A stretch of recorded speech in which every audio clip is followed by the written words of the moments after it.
Yo, what's up guys? So today we're going to be showcasing off an anti-meta slash rogue really good deck called the Dragun of NecroValley, which is essentially utilizing the new Predaplant Verde Anaconda to go right into the Dragon of Red Eyes. So it's the Red Eyes B-Dragon plus the Dark Magician fusion. And this card, it wins games literally on its own. In fact, some of you guys that did come into my live stream, I was saying how good this deck was. And it's so simple to play. And sometimes with these like Dark Magician or Blue Eyes deck, it's more for like fans. And they're kind of like not that great. But this deck honestly is pretty good. Because you can back up this card with NecroValley, which is just a one card, I can completely stop a bunch of different decks. We're talking Orcas, Heroes, any deck that needs to banish, they lose out to NecroValley by itself. But when you combo it with the Dragon of Red Eyes, which cannot be destroyed by opponent's card effects, and it also cannot be targeted, and on top of that, it gets to pretty much come out with 4,000 attack and pop 2 cards, your opponent is pretty much not going to be doing most of their plays.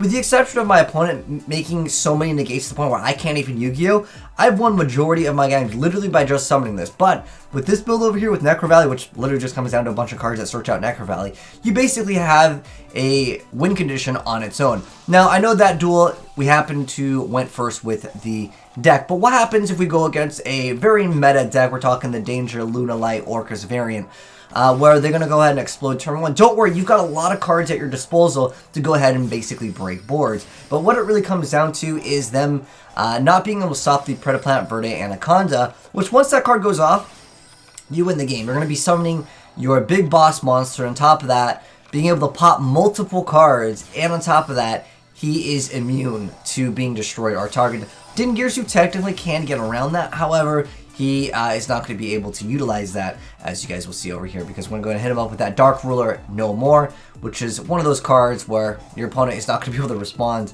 to anything. So basically lets you have free roam on anything, and Verde Anaconda going to be coming out, and then this card comes out, it pops 2 cards. Now, we won't be able to deal any damage with the Verde Anaconda, but basically this card comes out, and it's got so much attack that it runs over a majority of things, and then it just gets stronger and stronger. And most of the time, most decks can't deal with this card. The only exception would be maybe Honest. And then on top of that, because it needed some extra effects over here,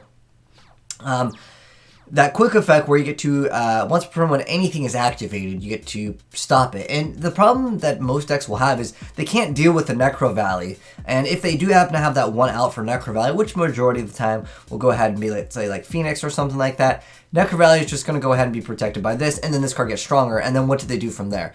If they need to get rid of NecroValley, it's almost a sign, but on top of that, they still have to stop this card, which can be difficult for some decks to do, especially if you like disrupt them midway through the combo. But a really cool build over here by Catnip, and I want to go ahead and have a little discussion about the Dragon of Red Eyes, because it's a simple deck, right? All you really do is go right into Verde Anaconda, slam down NecroValley, and it's just GG.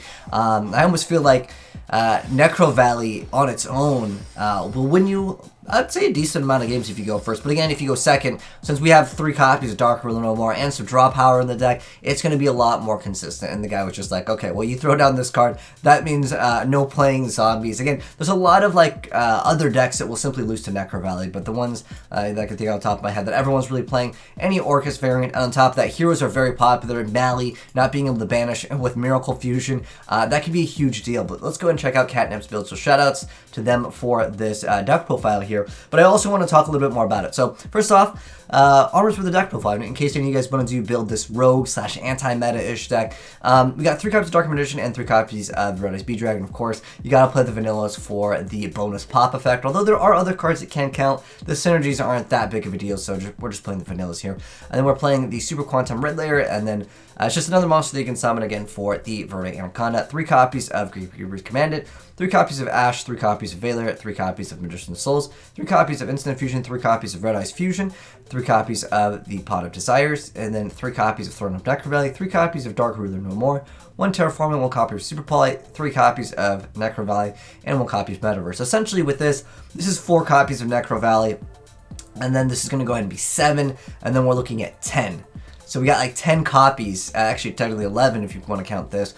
We have so many copies of NecroValley, we're going to hit it turn 1, but also we've got Desires. So we can have a little bit more consistency to just basically draw those extra hand traps, because all we really need to do turn 1 our goal is to NecroValley them and then summon the Dragon of Red Eyes. That's why it's called the Dragun NecroValley deck. And then on top of that, if we can follow up with just one of the hand traps, you're pretty much guaranteed to win majority of your games. And then looking at the going second place, we have options of instant fusion to go right into one of these cards, not only to disrupt our opponent, maybe take something, force them to use a negation, but on top of that, then we're going to go ahead and be cleared to go with the Predaplant Verde Anaconda. We also have Super Poly to maybe disrupt some plays, and on top of that, we also happen to have 3 copies of Dark Blue of Noblor. I was also thinking Nibiru could be another option if you wanted to. There is Magician of Souls over here where it lets you send one level 6 or higher spellcaster from your deck to the graveyard, and then you get to activate one of these effects. So you get to just special summon this card at the end of the day. I think there could be better options if you wanted to make this more of a dark variant deck. You could maybe try to go for that with Alert of Darkness for some more consistency.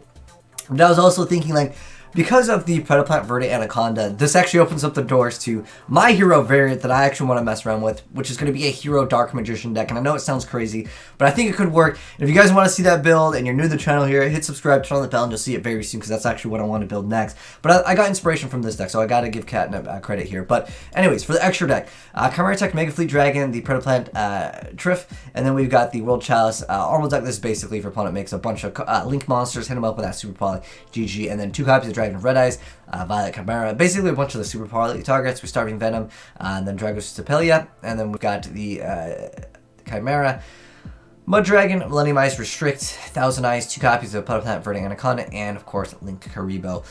Pretty simple deck though. I would say it's a very easy deck to play, and it's very good for like literally how easy it is to slam down NecroValley and then activate this, or just go into this. Basically activates this anyways. I think it's a pretty cool deck, and I want to again modify this for like an Assault Hero variant. I think if I can go turn 1 and go for Apollousa, and then also go for the Predaplant, I think this could be actually really insane. We'll have to wait and see what we can do with it. But I basically want to go ahead and make the Dragon of Red Eyes and also have a Dark Law turn 1. I think that that would basically mean GG for a lot of different decks. But anyways, that will be uploaded very soon once I get a build going. But anyways, thanks for tuning in, guys. Let me know what you think of the build, if you change anything up, which, like I said, I plan to make another build of this deck, but it is pretty cool. So thanks again, Catnip. But hope you guys enjoyed the video. If you did, drop a like on it, hit subscribe, turn on the bell if you're new here and want to see more Yu-Gi-Oh content. And if you guys want to send me other replays, send them into AzneyesReplays@gmail.com. I'd like to see what other decks you guys are coming up with, because I've been seeing them for the past week. Literally, it's been like heroes every single time. But I like the hero mirror match. I think it's pretty crazy, especially with the I activate Super Poly. Okay, now I activate Super Poly. It's pretty fun. But anyways, thanks for tuning in, guys. Have a good one. I'm signing out. Peace.